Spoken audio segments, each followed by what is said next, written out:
Hello YouTube! So, August is now behind us. We made it through the worst of the scorching Texas summer. This is my update for June, July, and August in my aquaculture greenhouse. If you saw the spring update, you should know that most of the tubs and bins have been populated with fish by the end of May. Today I'll go over any changes, new additions, or issues seen over the past 3 months. June. For the first 3 weeks of June, it was frequently overcast or rainy, and the outdoor temperature was relatively mild with highs in the low 90s. No issues were seen due to heat at this point. The Florida flagfish stopped laying eggs by mid-June. None of the eggs from May appear to have produced any fry, or the fry did not survive. I'll need to explore different hatching methods. The pygmy killifish produced 1 mop of eggs in early June. These were moved to a second bin for hatching, but no fry were ever seen. I was worried that the pygmy sunfish may not have survived the move to Texas well.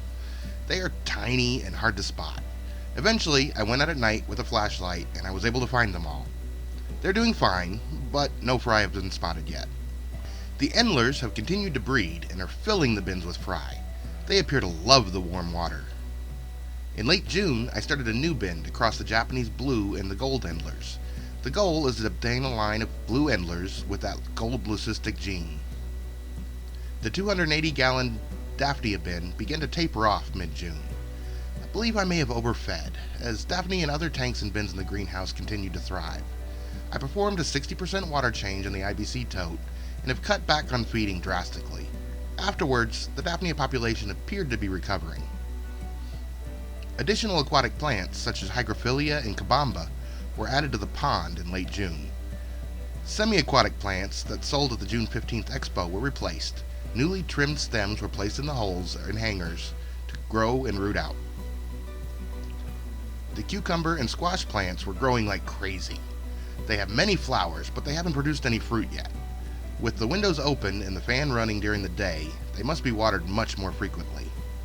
By late June, the summer heat had begun, with highs in the hundreds and lows in the 80s. Shade from the trees and airflow from the fan and opening up the greenhouse windows helps keep the structure from getting too hot. With these measures, daytime temperatures in the greenhouse have been less than or equal to the outside air temperature. With air circulation and lower humidity, evaporative cooling has helped the water temperatures remain safe, ranging from 74 degrees to a high of 90 as July approached. July started hot, but there was some rain that kept it cooler than usual in the middle weeks. For most of the month, the lows were still in the 70s. Highs would spike to the triple digits and then would come down again. The vent fan was doing its job, and the temperatures inside the greenhouse only ever went much higher than outdoor air temperatures late at night after the fan had shut off. However, while the water temperatures remained acceptable, those high air temperatures did have some effect. Newly clipped stems placed to water root would wilt away before they managed to get rooted, and potted plants died quickly if not watered regularly. The vegetables in cloth pots began to die and were eventually removed by the end of the month.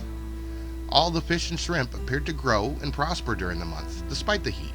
However, only the endlers produced any visible offspring. The Daphnia recovered after a few weeks, and then began to decline again. August came in with 3 weeks of triple-digit heat. Often, the low for the day was well over 80. Any plants that were not well rooted or frequently watered died. The Venus flytraps all died. They were struggling in July, but August was just too much. The water temperatures occasionally reached into the high 90s in the small tanks, and the mid-90s in the 280-gallon totes and the 100-gallon pool.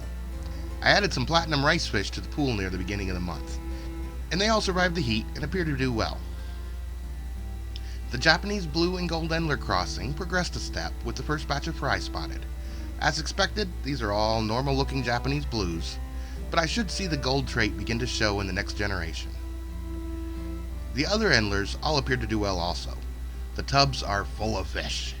Some of those larger females may have died, but it's difficult to tell. There's so many fish in there now. The other fish all survived the heat also. There were no eggs or fry produced that I found during the summer. Hopefully the fall weather will promote some breeding.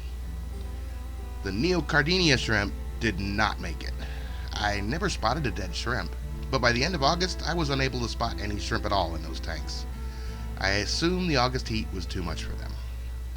My Daphnia also went down to a tiny number. I don't believe it was a heat issue, as I've kept outdoor cultures over the summer for many years, but it may have been that the added shade causing a lack of algae and therefore no nutrient export. I decided to drain the IBC tote and restart the culture mid-August. I added some fertilizer and let the water green up for a while before adding Daphne again. They're now showing signs of growth, and hopefully in a few weeks they'll be strong again.